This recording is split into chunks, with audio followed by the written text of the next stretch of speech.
Անի Աբաղյան, ABC Media, պարոն Ավինյան, Երևանում ձյունից հետո միշտ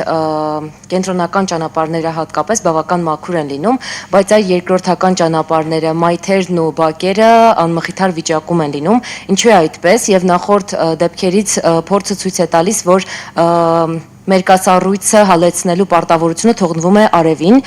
եւ պարոն Ավինյան, Երևանում ավականու նիստերը հիմնական լարված վիճակում են անցնում, որն է պատճառը, նաեւ հիշեցնեմ, որ պարոն Փաշինյանը ընդունել էր բարեվարկության կանոն քաղաքացիական պայմանագիր խմբակցության անդամների, նաեւ կուսակցության անդամների համար, նշել էր, որ հայհոյանքին հայհոյանքով չեն պատասխանելու եւ վատ բառապաշարով չեն խոսելու, բայց ավականում նիստերի ժամանակ պատկերը այլն է, ինչն է պատճառը։ Չեք ընդունել կանոնները, թե չեք կարողանում տիրապետել իրավիճակին եւ չթողնել, որպեսզի լարվի այն։ Շնորհակալ եմ։ Շնորհակալ եմ։ Մոտավորապես փողոցային բարքերով խոսող այն անձինք, ովքեր որ պատահմամբ հայտնվել են ավականու կազմում, պարբերաբար ուղղակի ստիպում են իրենց իսկ լեզվով հիշեցնել, թե ինչպիսին է կարգը ու կանոնը։ Ես շատ ցավում եմ, որ շատ ստիպված եմ լինում տարին մեկ անգամ նման արձագանք ունենալ, բայց միգուցե սա միակ այն լեզուն է, որ մեր գործընկերները, որոնք որ փողոցային բարքերով առաջնորդվող հասկանում են, այսինքն այս այն լեզուն է, որ իրանք ընկալում են եւ ցավում եմ, որ դա այդպես է։ Ես իրականում բացարձակապես հաճույք չեմ ստանում նմանատիպ խոսույթից, դա տհաճ է եւ շատ տհաճ է, որ դու էլ ինքդ ստիպված ես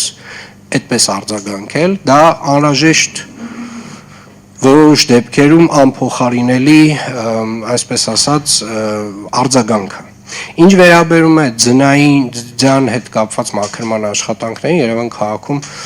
վերջին օրվա ընթացքում մոտ 59 տեխնիկա է գործարկվել եւ մոտավորապես 1500 տոննա աղ է օգտագործվել, հիմնական ճանապարհները բոլորը անցան, այսինքն անանցանելի ճանապարհ որպես այդպեսին չկա եւ իրականում մենք պետք է նաեւ արձանագրենք, որ մեր հարային հատվածում, մեր բիզնես հատվածում գործընկերները նույնպես ավականու կանոններով ունեն պարտավորություն մայթերի մաքրման առումով եւ ես ուզում եմ եւս մեկ անգամ հիշեցնել մեր բոլոր գործընկերներին, բոլոր կրպակներին, խանութներին, մասնավոր գործընկերներին, ովքեր որ ունեն դիմային հատվածում հանրային տարածքներ, իրենք ունեն պարտավորություն այս աշխատանքներում մեզ աջակցելու, ոչ միայն մեզ աջակցել, դա ուղիղ իրենց պարտականությունն է։ Բակերի հատվածում ունեն պարտականություններ, համատիրությունները, մենք իհարկե մեր առաջնային խնդիրը, Երևանի քաղաքապետարանը իր արժև դրված առաջնային խնդիրը, իր առաջնային պարտավորությունը իրականացրել է եւ իրականացնում է եւ կարծում եմ այս անգամ բավական հաջող եւ արագ է արձագանքը մեր ստացվել։ Մենք ունենք նաեւ հունվարի 1-ին նմանատիպ մոտավորապես նմանատիպ ծավալների տեղումներ եւ մենք կարծում եմ կրկին պատրաստ ենք լինելու դրան։ Շնորհակալ եմ։